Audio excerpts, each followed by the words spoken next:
SIR আবহে ফের রাজ্যে আসছেন ডেপুটি নির্বাচন কমিশনার। 30শে ডিসেম্বর রাজ্যে আসছেন ডেপুটি নির্বাচন কমিশনার জ্ঞানেশ ভারতী। শুনানির কাজ খতিয়ে দেখবেন ডেপুটি নির্বাচন কমিশনার। জরুরি পর্যায়ে বৈঠক করবেন রাজ্যের মুখ্য নির্বাচনী আধিকারিকের সঙ্গে। 31শে ডিসেম্বর ফিরে যাবেন দিল্লিতে, নির্বাচন কমিশন সূত্রে খবর। জ্ঞানেশ ভারতীর সঙ্গে থাকবেন দুই আধিকারিকও। হয় তালিকা সামনে আনুন, নইলে নির্বাচন কমিশনের অফিস ঘেরাও হবে। ঠিক এভাবেই এসআইআর শুরুর দিনই হুঙ্কার দিলেন তৃণমূলের সর্বভারতীয় সাধারণ সম্পাদক অভিষেক বন্দ্যোপাধ্যায়।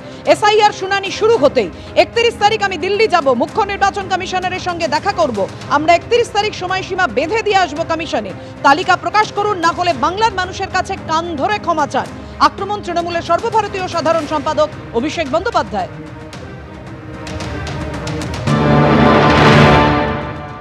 আমি 31 তারিখ দিল্লিতে নিজে যাব। আমি নিজে চিফ ইলেকশন কমিশনের সাথে দেখা করে সদুত্তর চাইব। আপনার যদি উদ্দেশ্য সঠিক থাকে আর লোকাবার কিছু না থাকে, আপনি লিস্ট রিলিজ করবেন।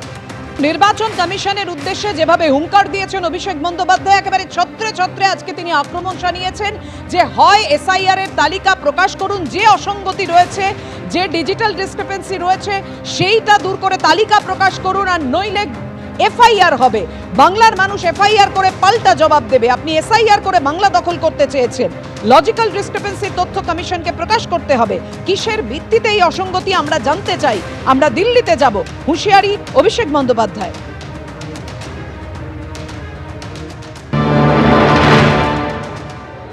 যারা বেঁচে আছে, হার্টি অ্যান্ড হেলদি, তাদেরকে দেখিয়ে দিয়েছে ডেড।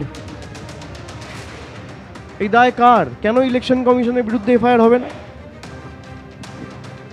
আপনি এসআইআর করে বাংলা দখল করতে চেয়েছেন, মানুষ এফআইআর করে আপনার বিরুদ্ধে গণতান্ত্রিকভাবে জবাব দেবে। ওটা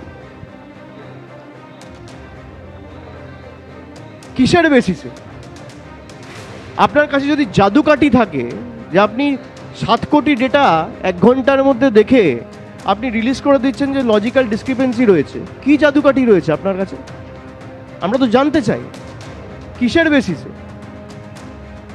আর এই লিস্ট যদি রিলিজ না করা হয়, আমরা একটা সময়সীমা আগামী 31 তারিখ বেঁধে দিয়ে আসবো। 31 তারিখ আমাদের সময় দিয়েছে। আমরা দিল্লিতে ইলেকশন কমিশনের অফিসে যাব, নির্বাচন সদনে গিয়ে আমাদের যা বলার বলবো। আর যদি এই লিস্ট না রিলিজ করা হয়, ইলেকশন কমিশনের অফিস ঘেরাও হবে।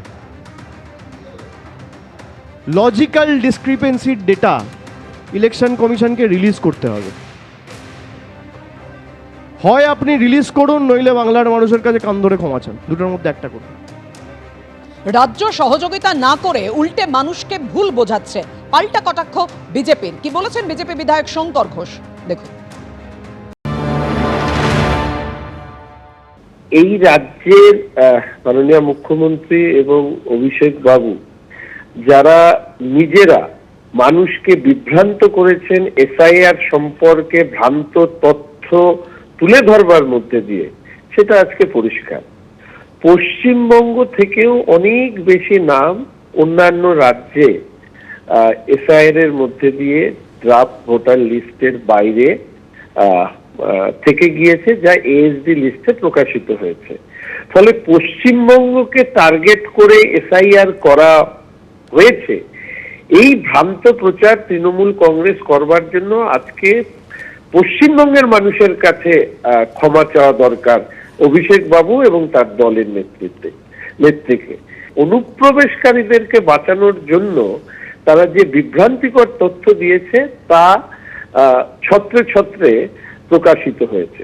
এবিপি আনন্দ, এগিয়ে থাকে, এগিয়ে রাখে।